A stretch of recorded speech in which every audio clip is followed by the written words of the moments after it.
Hey guys, Elizabeth Quinn here again with Elizabeth's Scenes and Scents. Welcome back to my channel. Please don't forget to check out my website, which is waftingwonderfulwax.scentsy.us, where I am Liz Quinn, your lead Scentsy consultant. So around a year ago, I did my first best and worst warmers video, and people loved it. And I have been collecting all sorts of fantastic warmers ever since. And I thought maybe it was time for the 2.0 version of what's in my collection and what I have experienced that I think are fantastic warmers, and maybe a few things to look for when it comes to what not to buy versus what seems to consistently perform better. So the most important thing I can tell you is that the 25-watt warmers and the Edison bulb warmers do generally tend to perform with the greatest consistency, but there are variations in the theme. The last time that I did this, I'm pretty sure I discussed the Country Living Tin Barn with you guys, which is actually a 20-watt metal warmer, but in my personal experience, it has great throw. I didn't put that in this pile this time because I've got a lot of other warmers to talk to you guys about. Some of them will be repeats, some of them will be brand new, and maybe a couple were even in my old collection that I didn't talk to you about last time. So let's just dive right on in with the one that always reigns supreme for me, and that is my absolute favorite warmer because of price, looks, and performance, and that is the beautiful Alabaster.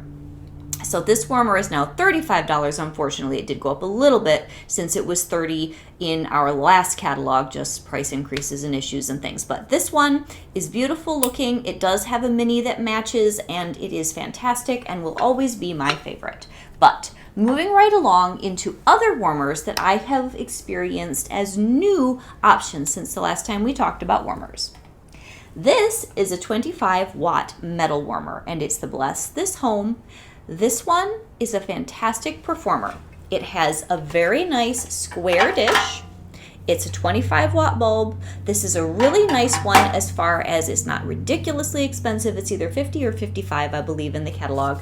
And you can leave this one out all year long. It's not too bright, it's not too dim, it's not too anything. It's a really good solid performer, so this one would probably come in as one of my new absolute top favorites. So then, as we go along, I just love those beautiful white porcelain warmers. So another one that is very, very similar to the Alabaster, and we're just going to keep playing interesting on and off with my ring light this time, is the Be Kind warmer, which is basically called the Kindness in the catalog. And this one, I believe, is $40 instead of $35 now. Let's see if I can get it plugged in. And it's just, I don't even know if I'm going to get any, there we go, any kind of read on this one with my camera on or off with the ring light. This is beautiful. It throws just about the same as the Alabaster. It's just a different shape, and it's absolutely stunning. Yeah, this is just going to be kind of difficult. So this is another one that I would highly, highly recommend. Has a nice, decent sized dish. So the things that I find that really make a difference when it comes to a warmer being a good performer or not are going to be its shape, its wattage, and then what material it is made out of. Sometimes it matters, but really it's mostly its shape, its wattage, and where the light bulb is. So those are just things that I think are really, really high on the this is what you want to look for scale. Now, another one that I bought over the Christmas season, which is not a bulb warmer at all, is the Polar Panorama. And unfortunately, this one has gone up in price again too. So I think this is what now, over $70?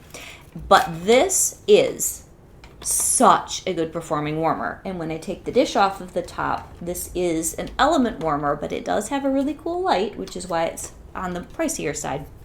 This one is absolutely fabulous. There we go. Oh, going to be very hard for you guys to see, but there's a little motor inside, and this one gives you the northern lights. So this is one that's really, really nice to have in any kind of darker room, maybe a bathroom, a den, and look at the dish on this guy. So this one has a hot plate at the top, and it throws absolutely beautifully. And like I said, this one you really just cannot do justice to how it looks unless you've got it in the dark, but it changes color and it is just absolutely marvelous. So this is another one that made it to the top of my list of newer warmers that I had not experienced in the past that I just wanted to share with you.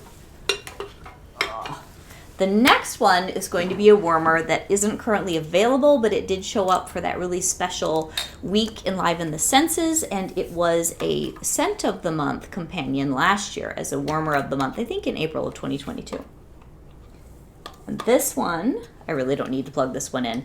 This is an element warmer. When this lights up, which is again hard to see on camera, you'll know that it's on, and it has another hot plate. This one was the Desert Bloom, and we have the Aloe Vera, which is almost identical in performance, just a little bit different in appearance, that's currently in the catalog. This is one of my favorite element warmers of all time because the looks, the performance, and everything, it was just absolutely fantastic. So if you got this in that special Enliven the Senses bundle, I hope that you're enjoying it as much as I did. So that was a hit.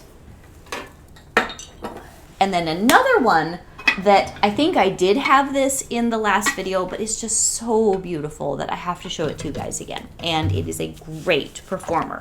And that is the 25 watt Rock Quarry.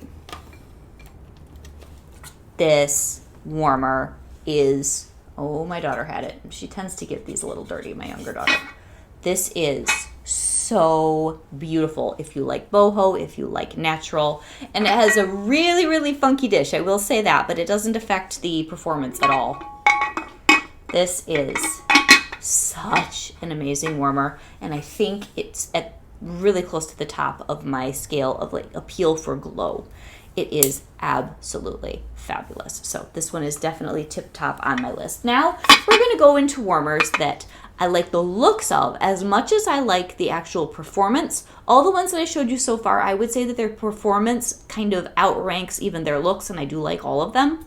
But the next ones, it's a group of, I really enjoy the way that they make my home look. And then they're good enough in performance that I would say that they're winners. And I'm going to start that off with what's probably my absolute favorite warmer on this entire table. And it was a seasonal one last year. And this is just stunning. And it's me, you know. I guess I'll just put it up as a tiger eye pumpkin. This warmer is absolutely fabulous, and it throws a beautiful, very deep kind of orangey red cast all over the ceiling because the dish is colored, and it is deep and dark and mysterious. And this, I didn't want to ever put this away last fall. So this one's not currently available. I do not even know if we're going to get this back. I would love to see it actually end up in our Harvest collection this coming fall, but I don't know if it will or won't. But this was my favorite warmer of 2022, and it's probably one of the top 2 or 3 in my entire collection. If we leave the alabaster aside as far as a seasonal warmer, this is definitely my favorite. So this one has good performance because I already showed you the dish. The dish on this is good enough. A dish that's smaller than this, we kind of get into a trouble zone, and this one's got a 25 watt bulb. And even though it is glass, it did a good job. Maybe something like the alabaster would outperform it by a bit, but this one was very, very good, and I just love the way this thing looks. So that was super fun. So then another one that's in our current catalog that I was kind of worried about when I got it last year as a Scent of the Month warmer mate is, I don't remember what this one's called, the Iridescent? Oh, I don't remember. Too many different warmers. But this one, oh, Bubbled Iridescent. Yes, that's what this is. This warmer, I thought this thing was going to be an eye blinder. But look how happy it is, especially in contrast to the deep, dark, and moody Tiger Eye Pumpkin. This thing is like a glowing soap bubble, and I was fascinated with this the minute that I got it out of the package and lit it up, and you can get this as a mini also this year. So this thing is just as fabulous in person as it is on the camera, and even though it's bright, I wouldn't put this directly in a place where you're going to have to stare right at it, but as long as it's not directly in your line of vision, the iridescent coating on this does a good enough job of keeping this from being a complete eye blinder. Like, I think one of the worst ones that we ever had was the Amber Leaves, which I think was just in the flash sale. It's a beautiful warmer, but oh, is that thing bright. And I know that the In the Clouds was also, I never had that one, rumored to be extremely bright. This one kind of strikes the balance in between those two things, and I fell in love with it. It is so happy. I'm going to be putting it out with my summer decor, and if you need a warmer that just makes you smile every time you light it up, I would definitely do the Bubbled Iridescent. And again, it has the type of dish that is good. This is a good solid performing dish. It has the 4 cubes, and it's a nice thick glass. And a good number of these are like this. Some of them are coated like the Tiger Eye Pumpkin dish, but that is a good one. So really, really enjoyed that warmer. That's one of the ones that took me by surprise the most. So then another one that's sort of in this middle ground, very good looking, good solid performer, and this one is long retired. This is the Peoria Pottery warmer, and the reason I wanted to show you guys this one, I do not remember if I included this in my last best and worst warmers, is because Scentsy, for some reason, seems to be shying away from making a lot of warmers that are more in this category. This is an older style for them, but I love these. It's so classy and handmade, and again, even though this one is solid, it's that type of dish that's really the good middle of the road, 4 cube, deep enough, works with the 25-watt bulb. I love this warmer. And one of the things that made me fall in love with Scentsy was the quality of their pottery warmers. So I hope that those do not become a relic of the past. We have more and more glass warmers, which I do not mind. They're beautiful. I've got a couple more here that I'm going to talk to you about.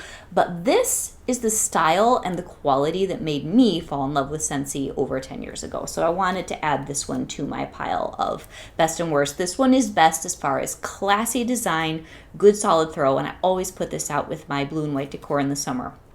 Really, really nice.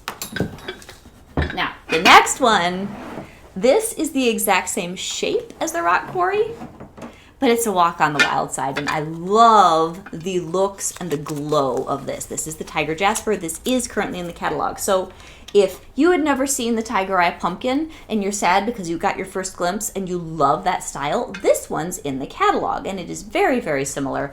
This one gives you the most glorious golden fall glow. And for me, this is the kind of thing I want to have out for atmospheric quality and mood lighting. And this one has an Edison bulb, which is another one of my favorite things about some Scentsy warmers. The Edison bulb glow is softer than your typical 25-watt glow, and it's different. I don't really love colored bulbs myself. I know a lot of you love them. I did not include the Flower Garden warmer in this particular video because I've talked about it recently, and it's on the newer side. Most of these I have tried and tried and tried again. I have a couple like brand new, knocked it out of the park for me, had to have them on the table warmers, but this one I know from last year is a good solid performer, and it's just plain gorgeous, especially if you like this more dramatic type of mood lighting and this type of decor. So I had to show it to you. And like I said, it's in the catalog, so super cool. I was so glad that they didn't have like a one and done with that one last fall. All right, the next one is one of the newest warmers in my personal collection, and the cord is stuck. But this one is so spectacular on design, and the throw is good and solid, that I had to put it in this video. And I will absolutely be using this for my summer decor, and that is the absolutely stunning blue Twirl. And much like the Tiger Jasper, I don't think either of those beautiful glass warmers get enough press. But this one, what do I say? It's so, so beautiful. And again, it's the type of dish that is good, solid, middle-of-the-road performer on the good side of middle of the road, not bad. And each of these is unique. The Tiger Jasper, each of those will be unique, but you won't see it as much as you'll see the swirly differences in this blue Twirl. This warmer is amazing, and I am just so, so glad that I have it here to show you. So I wanted to put that one in the running. Now, another one that I didn't personally buy, but it was my mother's, and she actually got 2 of them to do a particular type of display with. That didn't end up working out for her and my father in the long run, so she gave it to me. One that is a very good performer. It's petite. It's sort of small but mighty. And it has a huge dish for the size of the warmer, is the absolutely unsung hero, the Crimson. I don't know if any of you even know this exists. It's beautiful. It's similar to the Rock Quarry, except that this one's more pearlized. It's a little bit smaller, and it has, for the size of it, a darn stinking huge dish. It holds 4 cubes, but the wider and shallower the dish is on any of these warmers, the better it seems to throw. And so this is a stunner, and I think it is definitely overlooked. Another one that my mom has that's amazing is the Dancing Petals. I just didn't go and grab it before I did the video. That has a huge wide dish and performs absolutely stunningly. So those are all really, really good. Now I'm going to get down to the last of what I would consider the balance of really good performance and really good throw and good looks. And then we'll talk about, I don't have very many, but a couple that are a little bit more on the disappointment side. And I wanted to also talk about some mini warmers before I go into the ones that none of the warmers I'm going to share with you today are so bad that I would never recommend them or never use them. They just don't tend to perform as well as the rest of these do. So this is the last of my really good full-size warmers here. And that is going to be the one that I picked for a video that I just put up with my friend Miss Linda. And this is, and again, this is an Edison warmer and I love it. Look how beautiful this is, you guys. This is our new Coastal Light. And this warmer is absolutely beautiful. Only complaint, I don't like this style of dish because it's hard to get the wax out, but it throws fine and it is absolutely stunning. So this one, I think that the looks outweigh the performance by just a little bit, but it's a good solid contender and it is so, so beautiful in the home. So that's the last of those. Now let's go to my minis. Now, what do you look for in a mini warmer, Elizabeth? Honestly, the only minis that I really do not like are the older style glass warmers that have a wider diameter to them. I don't have any of those here today. The Wildlife warmer, I believe we still sell. That one I really do not care for. It never melts the wax well for me. But the newer style of our, ooh, I've got a rat's nest of cords over here now. The newer style of any of our plug-in minis that are glass, they're a little bit smaller in diameter, like this way. These are all just fine. Now, the warmers that are made out of ceramic, as far as a mini, are probably a little bit better at holding heat, but they've improved these so much that I don't get hung up on the differences of them that much anymore. And if we're missing another bulb, no, we're not missing another bulb. What's going on here? Me and my, oh, this one's broken. It wouldn't be an Elizabeth Quinn. It wouldn't. It just wouldn't unless I had a broken bulb somewhere, right? So let's switch it out for the other mini warmer bulb, which hopefully is not broken. Let's see. Let's try this again. This is the scalloped. And, oh, we're good. Okay. This one I got around Christmas time. I love this. I love the clean lines. I love that it's frosted. And this one you can get the tabletop base, which is separate. They come with like a mini wall mounted plug-in type base. But I just love all of our glass minis. So this one just represents our entire glass category. And like I said, unless you get one of the older style, which is a little bit wider, a little bit thicker, those do not throw quite as well.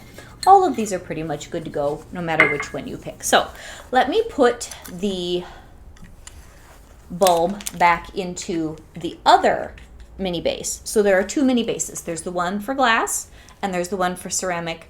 And really the ceramic does 2 different styles. It does actual ceramic, and this is one of my favorite retired ceramic minis. I love this guy. Look, he's a cute little sea urchin. He did not sell very well, and it made me so sad because oh, not again. Forgot to plug this one in. I absolutely loved this warmer. I love all the natural things though. And there we go. There we go. The fact that he is a sea urchin is so, so stinking cute. And I put him out with my coastal theme, which I'm just starting to get a few pieces out. I'm going to do a true, thorough, total redecorate as soon as I have time and a couple things come in the mail. I'm waiting for these pictures that my daughter took of some places around Lake Michigan that I want to put up. So this is representative of any of our mini warmers that are done with the bisque porcelain or regular ceramic. They hold probably the most heat and are probably the best performing. But our latest category or development style of warmer are these. So there's glass at the top, there's metal and acrylic for the actual warmer body. And I love these. And they perform just as well as the ceramic, probably a little bit better than the glass. And we have a ton of these now. We have a beautiful one with a peacock. We have the one with the sunflowers. And this one I left up for months in my kitchen and didn't even change it because everything about it is just homey and sweet and adorable and goes with anything. So that's what I wanted to say about our mini warmers. So now let's get down to the 3 that I have at the moment. I mean, I have a lot of warmers in my collection. This is just the tip of the iceberg, where these are the ones where I love the way they look, but their performance is a little bit subpar. Now, the first one is the best of the 3. And a lot of you might really want to throw rotten tomatoes at me because this warmer is so gorgeous. I don't care whether it throws super well or not, but I have just not found that it is the best performer in my collection, and that is the gorgeous and very popular Aziza. And as far as I can tell, the dish isn't all that small, and it's a 25 water. I just find that this one gives me medium throw. It never fills the entire room the way some of my other warmers do. So that is the reason that it's kind of, I'm going to need 2 hands for this, kind of down the row of warmers for me, but it wouldn't stop me from buying it again because it's so beautiful. Who cares whether it throws perfectly or not? Unless, of course, this is your only warmer. And so that is why I'm actually talking about this. If this is the only warmer that you're going to have in your house, it might be a little bit less desirable than some of the others that I have shared with you if you have a very large space with very high ceilings. But it's absolutely gorgeous, and it's what I would call a medium performer. And it is absolutely beautiful, and I had it up here for months when I was doing filming in the fall, and I still absolutely love it, and I will be using it again. It's just that for some reason, the size of the dish and the location of the light bulb for me makes it a little bit underperforming, but not by a lot. Now, the last 2 that I'm going to talk about, they're underperformers. But I keep both of them because they're absolutely stinking adorable. So probably the worst performer that I have in my collection is a very old warmer. This is called the Peace and Prosperity. But why in the world would I get rid of it? It's so beautiful. This, again, like the other pottery warmer I showed you, the Peoria Pottery, this is all about the craftsmanship and the artsiness of it. Look how gorgeous this thing is. It's a hot plate warmer. This is a terrible dish, doesn't throw very well, it's very hard to clean, and then, you put this in here, and then you have to put the top on it, because if there's any kind of a chill in the room, it's not going to even melt the wax. But this is so stunning that I just cannot bear to get rid of it. It's such a beautiful decor piece. So there are some warmers, like I think that we still have the cute cow, and at one point we had a dachshund. They're element warmers. They're more for decoration than they are for fabulous throw, and you just have to decide that's what I want out of my warmer, and that's what I feel about this one. So the very last warmer in this video is a current, I believe still available for purchase, Scent and Warmer of the Month kit type of a warmer. Now, I love the looks of this thing. It's very organic, it's very clever, but I do find that even in my daughter's room, which is the smallest room in the house, with one cube that's pretty strong in it, it's just kind of middle of the road performer. So unfortunately, hang on, I gotta unplug something over here. This one, which is called the Twine to Unwind. Now, I love it. It's so cute. Doesn't it look like a little coconut? It's absolutely adorable. But I would say this is my current greatest disappointment when it comes to performance on a warmer. Now, I own so many warmers personally that I don't particularly care. But if this is the only thing in your house and you're judging Scentsy's performance standards based on this, and this one is a 20-watt warmer, and as I've said earlier in this video, 20-watt warmers, some of them are fabulous. The one behind me is another 20-watt warmer. I would say that performs slightly better than this one, or about the same, because when you get into the figural warmers and you get into things where the style is as, if not more important than the actual performance, you might lose a little bit of that throw if that is the absolute biggest thing that's on your mind. But I would absolutely buy Twine to Unwind again just because it's so stinking cute. So anyway, those are all of my thoughts. Please leave me down below. What is your favorite warmer that you've ever had? And if it's a combination like me with the Tiger Eye Pumpkin of looks and performance, that's great. If it's that this is the one that's just a boomer all the time, that's great. And then obviously you can tell me your worst warmer experiences too. So this is Elizabeth with Elizabeth's Scenes and Scents with Best and Worst Warmers in My Personal Experience 2.0. I hope that you guys have a great day. God bless. Bye-bye.